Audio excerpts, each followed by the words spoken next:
उस दिन सुबह से ही आसमान में काले काले बादल छाए हुए थे।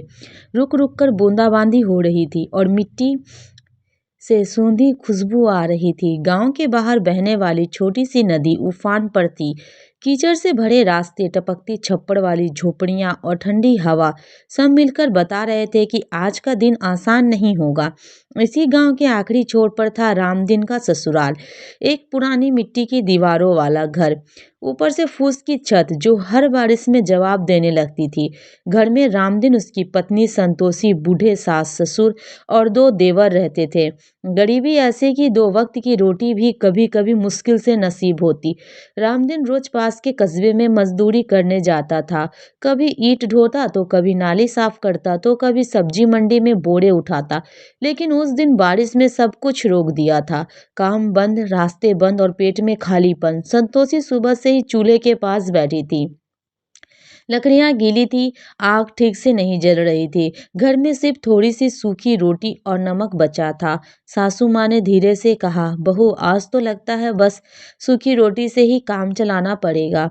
संतोषी ने कुछ नहीं कहा, बस सिर झुका लिया। उसकी आंखों में पानी था, लेकिन वह आंसू दिखाना नहीं चाहती थी। उसने सोचा कभी ऐसा दिन भी आएगा जब हम भी मन का कुछ खा सकेंगे। दोपहर होते होते बारिश तेज हो गई। पानी छत से टपकने लगा। देवर बाल्टी और पुराने डिब्बे लगाकर पानी बाहर कर रहा था। घर में अंधेरा और ठंड दोनों बढ़ गई। इसी बीच गांव के बाहर से एक तेज आवाज आई, पाव भाजी, गरम पाव भाजी। संतोषी चौंक गई। उसने दरवाजे से बाहर झांक कर देखा, एक ठेला वाला बारिश में भीगता हुआ प्लास्टिक की चादर ओढ़े पाव भाजी बेच रहा था। ठेले से भाजी की खुशबू उठ रही थी, मक्खन, मसाले और सब्जियों की मिली जुली खुशबू। देवरों ने भी सूंघ लिया। एक बोला, भाभी कितना बढ़िया खुशबू आ रही है। सासू माँ ने धीरे से कहा, अरे गरीबों के लिए यह सब सपना होता है, देखो मत, मन दुखेगा। संतोषी ने नजरें फेर ली, लेकिन उसका मन वहीं अटक गया। पाव भाजी जो उसने शादी से पहले मेले में सिर्फ एक बार खाई थी, तब भी आधी प्लेट। रामदीन अंदर बैठा यह सब सुन रहा था। उसके मन में कुछ चलने लगा। उसने जेब टटोली। मजदूरी के बचे हुए 60 रुपए थे। बारिश की वजह से वह पैसे संभाल कर रखे हुए थे, कब क्या जरूरत पड़ जाए। उसने धीरे से कहा, संतोषी अगर मैं कहूँ तो बुरा मत मानना। संतोषी ने उसकी ओर देखा, कहो जी। रामदीन बोला, आज अगर सब मिलकर पाव भाजी खा ले तो। कमरे में सन्नाटा छा गया। सास ससुर एक दूसरे को देखने लगे। ससुर ने कहा, बेटा जैसे फिजूल खर्च मत करो, कल का क्या पता। रामदीन ने भारी आवाज में जवाब दिया, बाबूजी कल का तो रोज ही डर रहता है, लेकिन आज आज तो पेट और मन दोनों भूखे हैं। संतोषी की आंखें भर आई। उसने कहा, अगर सबकी मर्जी हो तो एक बार खा लेते हैं। सासू माँ ने गहरी सांस ली। जिंदगी भर तो सूखी रोटी ही खाई है, आज बहू के हाथों से कुछ अच्छा खा ले तो क्या बिगड़ जाएगा। रामदीन बाहर निकला और ठेले वाले को आवाज दी, भैया 4 प्लेट पाव भाजी देना। ठेले वाला मुस्कुराया, बारिश में ग्राहक कम मिलते हैं, आज तो मजा आ गया। कुछ देर बाद रामदीन थालियां लेकर अंदर आया। भाजी से भाप उठ रही थी, मक्खन पिघल रहा था, पाँव हल्के से सिकोड़े हुए थे। गांव घर में पहली बार ऐसी खुशबू फैली थी।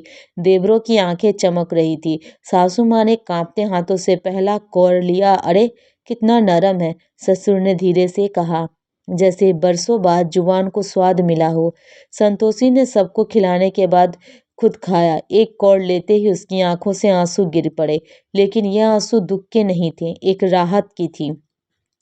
बाहर बारिश और तेज हो गई थी, लेकिन अंदर उस छोटे से घर में गर्माहट थी, पेट भरा हुआ था और दिल भी। देवर हंसते हुए बोले, भाभी कल से रोज पाव भाजी बनेगा। सब हंस पड़े। सासू माँ ने कहा, अरे पगले, ये रोज की चीज नहीं है, लेकिन आज की याद जिंदगी भर रहेगी। खाना खत्म होने के बाद संतोषी ने थालियां धोई, बची हुई भाजी को सहेज कर रखा, कल सुबह रोटी के साथ खा लेंगे। उसने कहा। रात को सब जल्दी सो गए। बारिश की आवाज अब लोरी जैसी लग रही थी। छत से टपकता पानी भी अब परेशान नहीं कर रहा था। रामदीन लेटा लेटा सोच रहा था, गरीबी में खुशी छोटी छोटी चीजों में छुपी होती है। संतोषी ने धीमी आवाज में कहा, आज तुमने बहुत अच्छा किया। रामदीन मुस्कुराया, जब परिवार साथ हो तो 60 रुपए भी बहुत होते हैं। अगले दिन बारिश थम गई। आसमान साफ था। गांव की गलियों में धूप फैल गई। घर के बाहर कीचड़ था, लेकिन मन में उजाला। संतोषी ने बची हुई पाव भाजी गरम की। सबने फिर से खाई। सासू माँ बोली, यह पाव भाजी नहीं, हमारे लिए त्योहार थी। उस दिन के बाद हालात तुरंत नहीं बदले। गरीबी रही, संघर्ष रहा, लेकिन उस बारिश वाले दिन की याद हर मुश्किल में उन्हें हिम्मत देती रही। कभी जब भूख ज़्यादा सताती तो सासू माँ कहती, याद है वो बारिश और पाव भाजी?